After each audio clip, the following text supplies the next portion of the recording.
From the time in 1492 when Christopher Columbus set foot on what is historically referred to as Hispaniola, present-day Haiti and the Dominican Republic, he set in motion a complete annihilation of the original inhabitants of the island. The indigenous Taino were believed to have numbered at least 100,000 after they were conquered, enslaved, and summarily murdered for insubordination less than a century later. There was literally no visible sign that they had ever existed.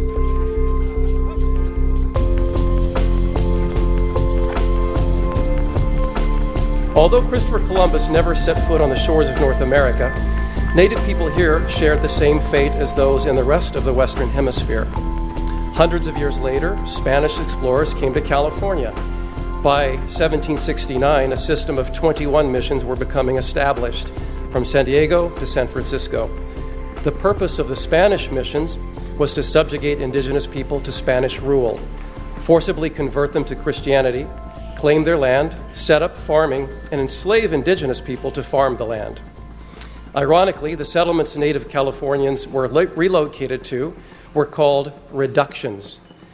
This lasted until 1833. As bad as all of this sounds, there are reams of documents describing the barbaric activities geared toward Native Americans in California that lasted hundreds of years through Spanish, Mexican, and U.S. rule. The facts are the facts. In the late 1800s, a false mythology set in that sought to rewrite the true history of colonization of the Western Hemisphere and rebrand the first contact of Columbus in 1492 and the genocide that followed as a discovery, when open hostility and discrimination against Native Americans was widespread in California and the rest of the country. This false mythology was allowed to take root. Native Americans had no power at any level of society or government. By 1937, after intense lobbying from the Knights of Columbus, Columbus Day was declared a federal holiday.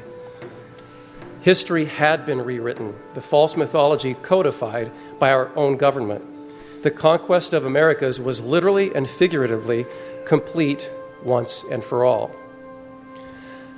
But colleagues, the truth is pesky, it is stubborn, and it is unrelenting.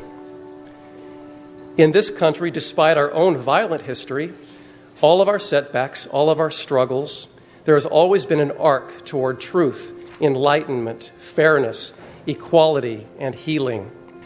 Our city is home to the largest indigenous population of any city in the United States.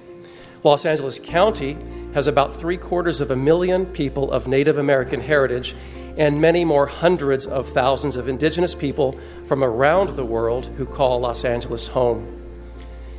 It is a stark irony that in Los Angeles, sometimes thought of as ground zero of progressive movements, that we still have Columbus Day codified as an official city holiday. Every year, as we observe the Armenian genocide, the Holocaust, speak out against the myriad injustices that plague the world, let us remember that a powerful, offensive, and divisive symbol of the American genocide remains on our own administrative code as an official City of Los Angeles holiday. Colleagues, as the charade that is Columbus Day becomes more deeply understood, we have an opportunity to take action that is righteous and appropriate, and an action that I believe will be warmly received by most Angelenos. I look forward to continuing this discussion and to becoming part of the progressive shift that has already taken hold across this country. I thank you.